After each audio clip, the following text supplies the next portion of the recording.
When I first saw this game, I thought, a turn-based city builder? That sounds terrible. But surprisingly, I became very addicted to it. This is a turn-based roguelite city builder about terraforming Mars that makes Elon Musk's eyes and pee-pee grow at an exponential pace, and is thoroughly abusing my addictive personality. So how did it do this? Number 1, it's a roguelite game, and I'm a sucker for those.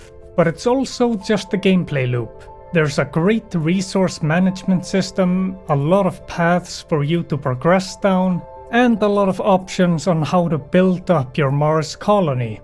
And since it's a roguelite, it's never completely the same, and it stays fresh. Let's go through a run of Terraformers after I fulfill my YouTuber obligation. Hey, if you end up enjoying the video, hit the subscribe button, okay? Cool.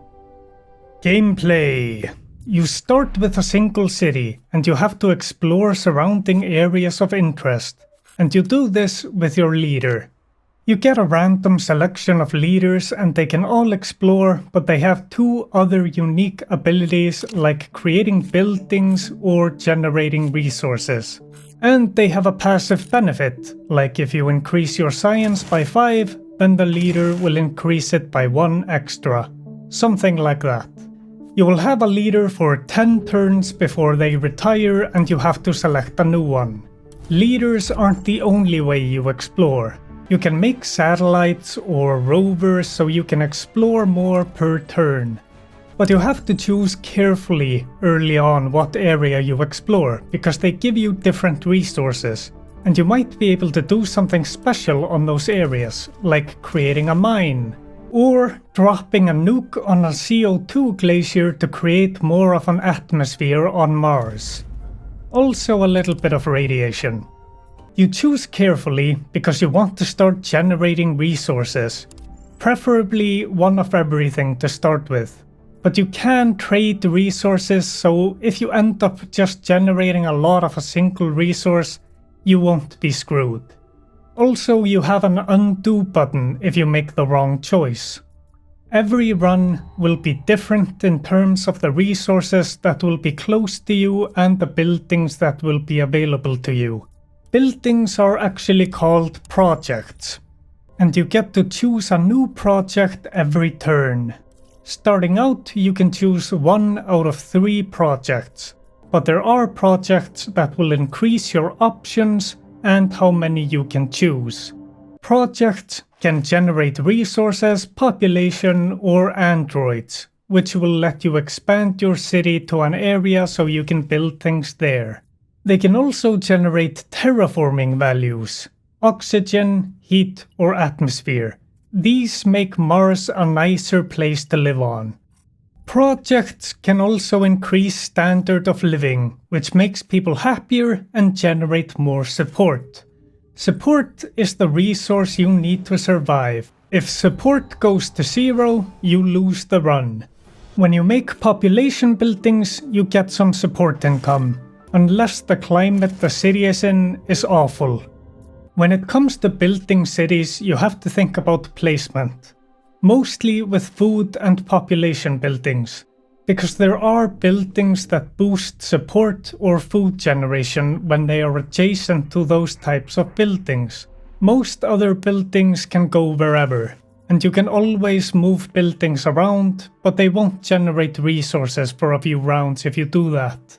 Projects can also go to areas on the map, but they can also go into space. Space projects are different from normal ones, because you invest resources into them with a trade route. And yeah, trade routes is a resource that you also need to increase. Space projects, like the other projects, increase resource generation, but they can also be used to import a fixed amount of terraforming resources, like oceans. That's the 4th terraforming resource, and increasing the terraforming stuff to a threshold will increase their level and make people happy. And there are some projects that require a certain terraforming level. You can't harvest water from the ocean if there are no oceans. You can get oceans by either harvesting an aquifer that you would normally get water from, or importing it from the rings of Uranus or something. But importing oceans will cause areas to flood, but you can protect your buildings by making a dike. I'm pretty sure that's a slur for some group of people, but it's also a non-offensive thing. The more you know. But the floods can also kill life forms, like if you have horses or something. Oh yeah, you get to choose life forms randomly throughout the run, or through a leader ability, and then you get them on the planet through a life form spreader. The last thing is making new cities. You can make a new city on an area that says you can make a new city. Wow. And that's pretty much the run. You win when you get enough prestige points, appropriate to the game mode you picked. But I want to talk about the strategic thinking in this game. It's mostly about placement and choices. Take for example, making a city. I always want to make a city close to some resource nodes I need, and I want to have it some distance away from other cities. And I also have to think about the current heat, atmosphere and oxygen in the climate I want to make the city in. If the climate is too cold, the city will generate negative support. Hey, I live in Iceland, I can relate. So it's the risk versus reward choice between getting more resources and risking losing support income. And people's expectations will rise, which basically means a minus to your support income. The game is all about these choices. You make about 500 micro choices like this every run of the game.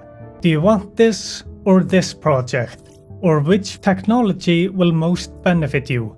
Should I place a power generator or a spaceport there? Do I want water income or an ocean? Lots of choices, and since it's a roguelite, it will always be different every time. And when you beat a run or lose, you gain XP and can level up, and when you level up, you unlock new projects or leaders. So you get new things to try out in the next run. There are also events that can mix things up, like a Marsquake that will break some buildings and you will have to repair them or suffer the negative support. And an asteroid could be on its way to Mars and you have to choose how you deal with that. It is a very chill game, but it gives you a lot of interesting choices to keep you engaged. And terraforming and building cities on Mars is extremely satisfying. To the point that I kinda hate it when I win, because the satisfaction constantly builds up, and then I win, and it's like, yay, I won, but I kinda wanted to completely terraform Mars. Like half building a Lego set and then throwing it back in the box. The game modes, it's all the same thing, but with different things as the victory condition. The top one, you get victory points for everything you do.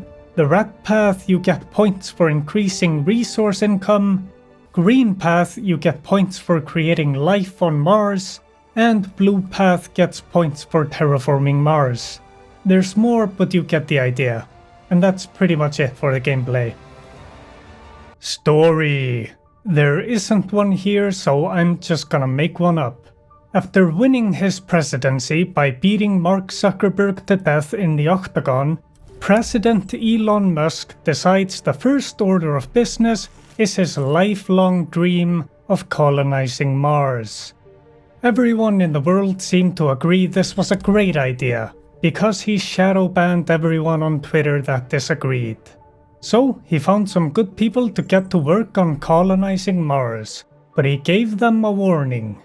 That if they were inefficient, then he would come to Mars with the sink and fire everyone. And that's what the whole support thing is. It's just Elon Musk's patience. Will you succeed in Elon's quest? Wow, the creative writing nonsense I did in high school is really paying off. Conclusion. This game has been my go-to for a chill, fun time while watching videos for about the last 2 weeks. It's making me question my prejudices about turn-based games. Now, when I see turn-based games, I don't go, turn-based, ugh. Instead, I go, turn-based, maybe. The game surprised me with its quality and how fun it is. I recommend the game. It's a great turn-based city builder that managed to make me, a turn-based hater, enjoy it. I give the game Elon Vario out of Hard Drive Magazine. Subscribe, call me Uncle Brian, and have a great day.